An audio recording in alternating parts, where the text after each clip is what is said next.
Welcome to the Path to Mindset Mastery. My name is Brad Bizjack. I am a mindset coach, inspirational speaker, and creator of the online course Appreciation Academy. And today is all about using the pain of your past to create greatness. This is about getting out of victimhood and stepping into the real you. My childhood wasn't very fun.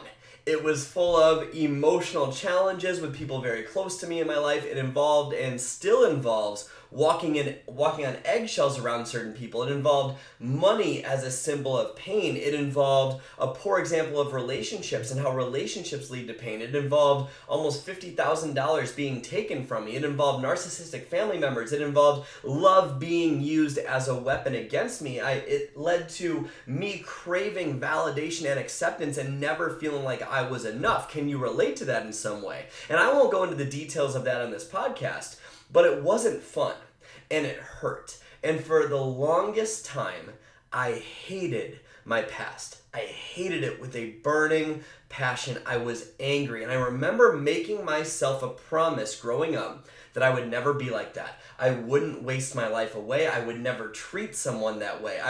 I'd create something amazing that provided us an incredible life and helped other people in the process. So I started an online business helping people get healthy from home. That was my original avenue before I became a mindset coach.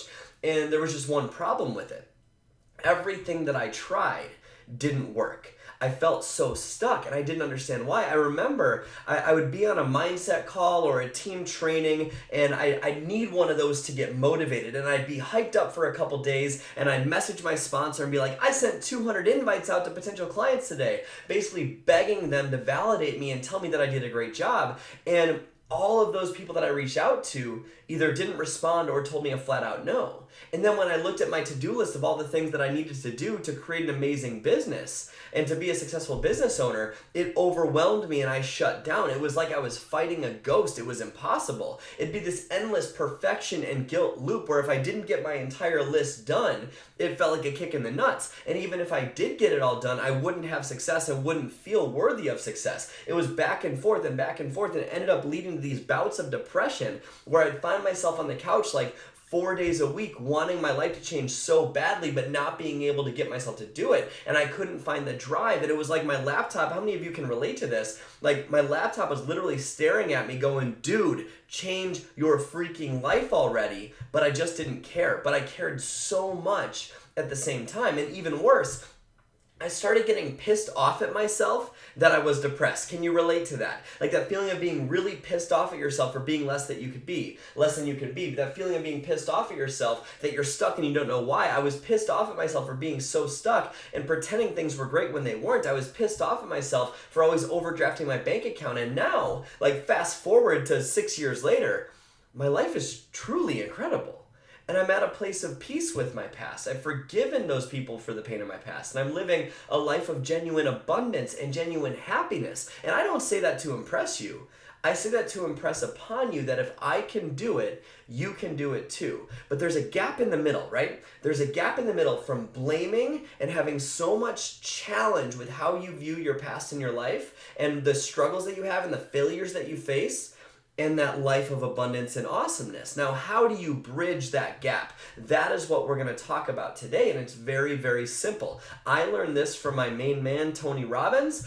Biography is not destiny. Write that down in big, bold letters. That is a Tony Robbins quote. Biography is not destiny. I want to start out by saying something very boldly and very directly. Whatever your past is, whatever you have gone through, no matter what experiences you've had, it does not determine the future of your life. It doesn't matter if you've been in business for years and you haven't made a dime. It does not matter if you had a mom that screamed at you every day of your life. It does not matter if you were beaten. It doesn't matter if you've been addicted to alcohol or drugs. It doesn't matter if you were a bad kid. It doesn't matter if you lost a child. It doesn't matter if you've been raped. It doesn't matter if you went to jail. Now, those things play a role in your life, but it doesn't matter in regards to where you end up because your past does not dictate your future, but it can provide you with extremely valuable lessons about how to pursue life.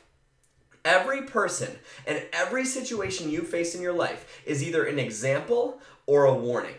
That's it. Every person, every situation, example or warning. And we kind of logically know that, right? Our gut, our intuition tells us when this person kind of isn't for real. We kind of know based on that first impression, but I'm curious how you have used your past or situations in your past to limit you.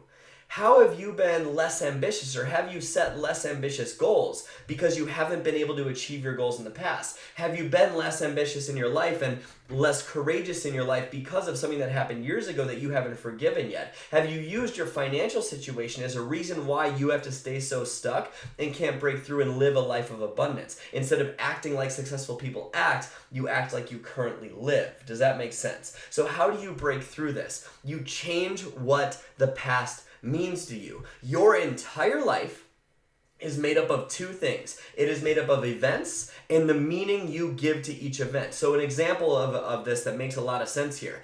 If a man opens a door for a woman and she's incredibly excited about it and really, really grateful and thankful, why? Is it because he opened the door, or is it because of what she interprets that gesture to mean?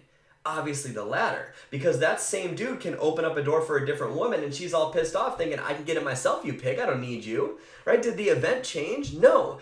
Dude still opened the door in the same fashion. It was her interpretation of the event. So the reason I share that is because look at your biggest limitation of life. Is it your mommy issues? Is it your daddy issues? Is it your relationship issues, your trust issues, your feeling of worth, an epic failure from the past? What baggage are you giving a disempowering meaning to without realizing it?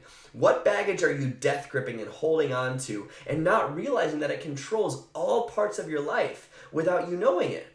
Because life changes instantly when you put intentionality behind the meaning of everything. If you intentionally choose a meaning that leads to a better life, you are setting up the game so you can win it. I changed what my mommy issues meant to me. I stopped blaming those challenges for why I was so fucking stuck, and I opened my heart again. I opened who I was up again. See, closing your heart because you've been hurt in the past, have you ever done that? You've closed your heart because you've been hurt in the past. Closing your heart because of the pain of your past, it doesn't protect you from the bad. It makes the bad worse, because all you're doing is keeping the bad inside your heart instead of letting it pass. That's all you're doing. Closing your heart doesn't protect you, it hurts you. And it also, on top of that, it keeps away all the good and it keeps the bad with you. That's all it does. If you're building up walls to keep out the pain, you're keeping the pain in and you're keeping out all the good from getting in. So it doesn't protect you.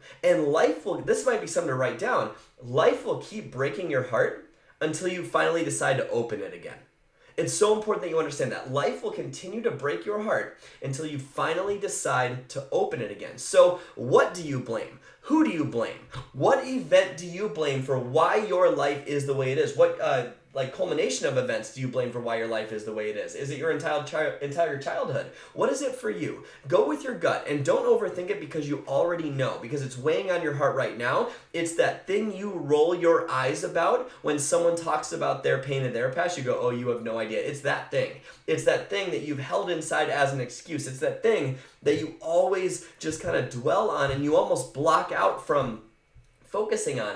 Is it that relationship you have with a poor, like if you're in a toxic relationship right now, is it that you use as an excuse? What is it for you that you use as an excuse? You don't need a concrete answer, but just a feeling. What do you feel is holding you back? And one of the best ways to break through this is something that I learned called conscious blaming. I'll explain what that means. So when you have these situations, you blame it or you blame that situation of that person for why you are where you are. I blamed my mommy issues for why I was where I was. And I blamed it. I was very angry. I was very sad. And remember, life is made up of events and meanings. So when you shift the meaning of something, you're blaming it in a conscious way, in a different way. When you look at this situation or the person in your past, I'm curious, what strength did it create within you? What good actually came out of it? Are you more resilient? Are you more independent? Are you more powerful? Do you feel strong and capable? Do you have better intuition?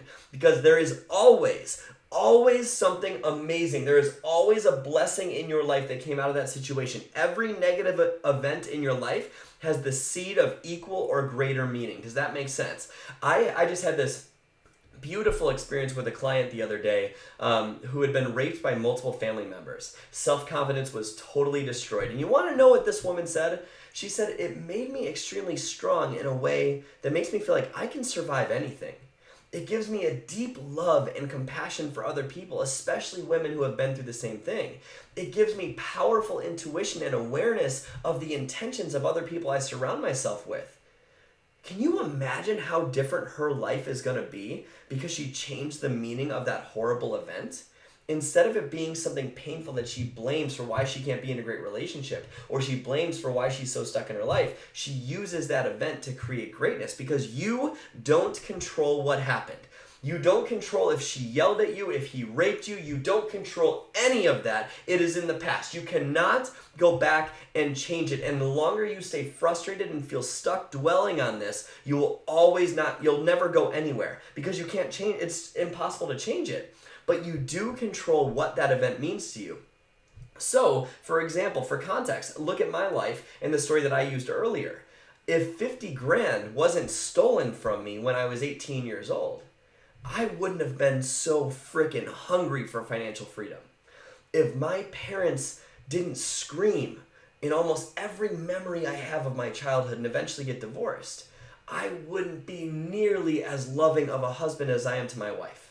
If love wasn't used, and it's still used, but if love wasn't used as a weapon against me my entire life, I wouldn't have so much empathy. There's no way, if that wasn't used as a weapon against me, if love wasn't used as a weapon against me, I wouldn't be able to peer into what someone says and read what's going on in their life in an instant. I wouldn't have so much love to give. If my business didn't fail for years, I wouldn't have learned what I needed to learn to create freedom in my life. I wouldn't. It's just impossible. So take an analysis. What did your past actually create that's amazing? What is it creating that's amazing? Because you might be going through a trauma right now. You might be going through a hard time in a relationship right now that's leading you to emotional freedom, because in your heart, you already know what you need to do. You already know what's right. And you have this fear, you have this mindset getting in the way. If you're in a toxic relationship, you already know to get out of that relationship. You know it. You're not stupid. You know it. But fear gets in the way. So think about what it's creating in you right now. It's creating courage. It's creating drive. What in your past, what part of that situation in your past did it create that's actually amazing for you? Because you can focus on why it sucked, or you can focus on why it's great. And here's the thing. What's wrong is always available to you in your life. You can always focus on what's wrong. But so is what's right. So you can push against those problems instead of giving into them and being dominated by them. The pain of my past was the best thing that ever happened to me because it created me. The pain of your past or the pain of your present is the best thing that ever happened to you because it's creating or created you. So what if the worst days of your life were secretly the best days of your life in disguise? What if your trauma had a gift inside of it that you need to find to lead you to emotional freedom? What if you adopt a belief during this podcast right now, you adopt the belief that life is always happening for you and not to you? Can you imagine how much life would change if you adopted that belief? What if you stopped making those situations you went through considered wrong? What if you stopped saying that was such a bad thing and you start saying it was such a good thing? Can you imagine the compassion you'd have? Can you imagine how your life would change if you started thinking about it that way, if it became a good thing? Because guess what? If you're still going through pain right now and you start to, instead of seeing it as wrong, you start to look at it as right, you're going to find the solution to that challenge so much faster. So what if you stop making those situations wrong and you start making those situations right? Did they hurt? Absolutely they hurt. Is it painful? Probably still pretty painful. But you've closed your heart over it. And just like we talked about, if you close your heart over that pain, it can't pass. You lock it in with you. Because those things happened, but they were never wrong. It was never wrong that they happened because those situations created you. You are exactly where you need to be to learn what you need to learn to live the life you're meant to live. So if you're going to blame someone for all the reasons why you're so damn stuck in your life, those situations might have happened, but you'd better blame them for the good shit that came out of it too. If you're going to blame them for the bad, you better blame them for the good. That is conscious blaming. Because those situations were exactly what they needed to be.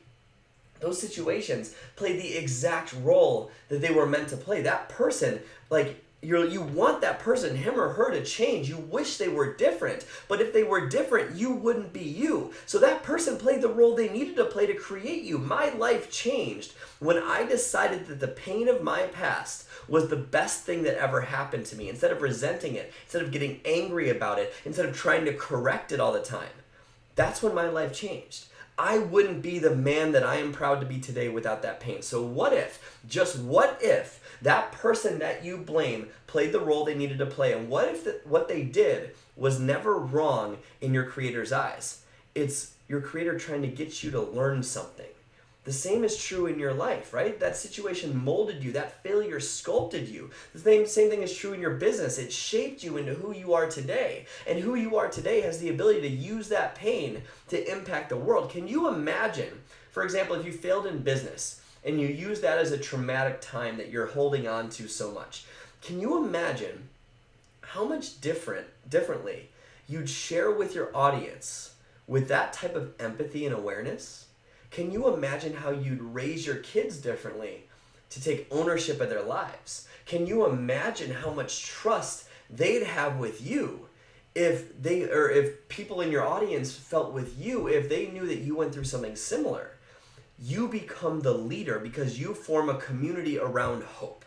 You become that community of hope, that beacon of trust for changing what the past means to someone. You be the leader in your life instead of the follower. How would everything else change? You don't control what happened to you, but you do control how you respond to it. Every part of your past is a message, a lesson, and a gift that you can grow from. If you view your past that way, you can use it to change your future instead of being stuck there. Life will continue to teach you lessons that you need to learn to live the life you're meant to live until you listen to those lessons. So stop making where you are right now considered wrong and start seeing where you are right now exactly where you need to be. It's not wrong. When you see it as wrong, that's when you wallow in your depression and you fall down and you stay down because you think you should be somewhere else. But life is going to keep going. Yo, dude, you're right where you need to be and you need to rise above this if you are ever going to break through. You need to become a bigger person. The situation won't change until you change.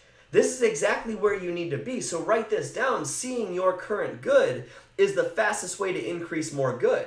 Seeing what's going on in your life that's great is how you create more greatness. Finding the blessing instead of the fault. Change the meaning, change your stars. You are responsible for your future. Something you'll quickly learn in working with me, especially in my online course Appreciation Academy. Happiness is trainable. It is not a byproduct of life events. It's something you condition into who you are. Happiness is trainable, but so is sadness. So is depression. So is anxiety. In fact, and by the way, I'm not saying that you don't have biochemical predispositions to those things. That's not what I'm saying. But I am saying that chances are you use depression as a crutch. Chances are you use your anxiety as a crutch and you reinforce those things as a way out of rising above your situation. You use that as a reason why you're stuck instead of breaking through. How deeply have you trained those negative emotions to be part of who you are? How deeply have you trained depression and anxiety and sadness into who you are today, and you haven't taken true ownership of your life? Depression and anxiety are a sign that you haven't decided to own your life yet. I'm not saying you're not predisposed, I'm not arguing any biology behind it, but I am saying that it means you haven't taken responsibility for your emotions and you haven't trained happiness into who you are. There is a reason why antidepressants don't work for most people. Because think about this. How many people do you know that are on antidepressants, on anti-anxiety meds, that are still depressed, that are still anxious? Why? Because all you're doing is numbing the symptom. You're not curing the cause. So how have you used those situations as a way out? How have you used those emotions as a way out? And believe it or not, like I teach in Appreciation Academy, I teach you how to choose your emotions at any point in time, how to forgive when you don't want to, how to instill this into who you are. But you need to understand the overall concept of all of this, and that is happiness is trainable, but so is depression. That's trainable. Happiness is trainable, and it starts by adopting a new meaning to your pain. The next year, 2019, does not need to be the same as 2018. Biography is not destiny. It means what you've gone through does not equal your future. It's time to smile about your past and take responsibility for your future. When you're one of the very few in life that does that, because everyone else is going to go, no, you're crazy for thinking that way, right? How many of you have already said in this podcast, you're looking at me going, that can't be right. There's no way. But you've gotten your advice from people that are in the same spot you are, right? If you're one of the few people that changes your way of thinking to understanding that happiness is trainable, you will find abundance. You will find emotional freedom. You will find genuine happiness. I've been in those spots. I've been down in the dumps. I know how it feels on both sides, guys. It's time to rewrite the narrative of your life story.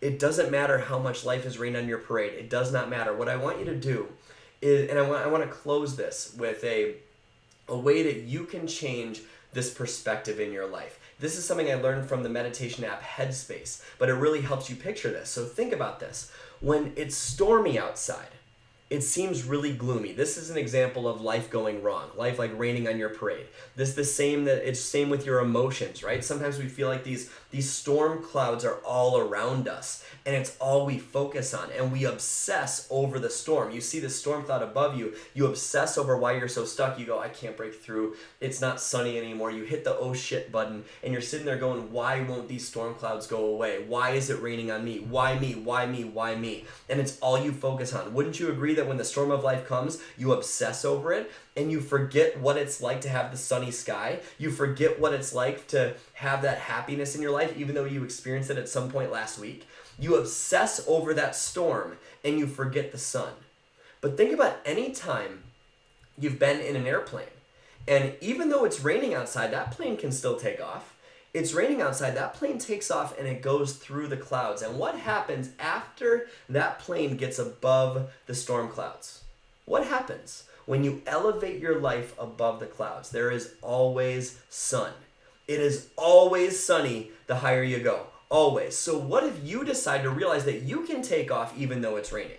What if you decide to elevate yourself? What if instead of being pounded down by the storm of life, you elevate your life above the storm and you don't let one negative memory or situation keep you on that runway? Because once you change your meaning, you get above the clouds. You elevate your life above the clouds. How would your highest self respond to what life's giving you? When you're so caught up in the stress of life or whatever storm life gives you, obsessing over why it's so hard because it's storming and you're just wishing so badly it'd be sunny again, that is you not taking responsibility for your life. And it's really, really easy to forget when you're in that spot and you're wallowing in it and you're obsessing over that storm. It's really easy to forget that what you're looking for is already there, because right above that cloud is the sun. You just need to change the meaning, take off, and elevate your life above the clouds. And when you do that, you finally take responsibility for your life. You stop using depression and anxiety as a crutch, and you learn that happiness is trainable regardless of whatever happened in your past. It is time to raise your standard and take responsibility for your life and for your happiness. Take 100% responsibility for your life. It's time you take your control back, because this is your life. Not the people from your past, it is yours. You own it. The type of thing that would have destroyed you before does not have to destroy you anymore. The rest of the world is not going to sit around and wait for you to get your shit together, but you can decide right now that you're going to take 100% responsibility for your life and rise above that storm of life. For so many people, 98% of the world, everything can be explained away as to some great reason why. Everything is someone else's fault. Everything has a reason why people are stuck. Everyone has a reason why people are stuck and why they can't make changes to a situation or outcome. That is not you, not anymore, not today. You are going to use your past and your present to create greatness. If you elevated above those clouds, even though it was raining right now, how could you find the good? How would you make your past a great thing? How could you use it to inspire others? How would you inspire differently? You'd become that beacon of hope where people can relate to your pain. That's exactly what I did with my life. I became a beacon of hope for people that feel stuck because I was so stuck. I used my pain to help people break through. And without my pain, Appreciation Academy wouldn't be as powerful as it is today. You have pain that you can use to help other people too, because happiness is trainable. And success will not happen until you learn how to be happy. You think that you need to be happy, or you need to be successful and then you can be happy? Success will not come to you until you learn how to be happy. Most people think it's the other way around. Not true. Business and success do not cause happiness. Happiness causes success. Happiness is trainable. So imagine for a second how the world would change, how your business would change, your marriage would change, your relationships would change, your daily motivation would change, your productivity would change if you learned how to be happy. How much would everything be different? How much more motivation would you have? How much more productive would you be? How much faster would you hit that rank or that next promotion if you weren't dominated by pain? If you learned how to be genuinely happy, how fast could you get unstuck? Faster than you can even imagine. It is like flipping a switch, because instead of shrinking your dreams down to the size of your current life, you'd follow the road less traveled and you'd build your life to the size of your dreams. You'd build a life that you're proud of. If this is something that you know you need to break through and you just felt a taste of it today on this podcast, I am telling you, invest in Appreciation Academy. It is absolutely life-changing. You can find that at appreciationacademy.com. That program will rip away the layers of pain and limitation that are keeping you stuck from becoming the person you need to be, to live the life that you're meant to live. You will not regret it, and I will not betray your trust. So head to appreciationacademy.com and get started. And as always, thank you so much for tuning in to the Path to Mindset Mastery. My name is Brad Bizjack. I truly appreciate your trust, and thank you for being here today. Share this podcast if you found it valuable today. I'll talk to you soon.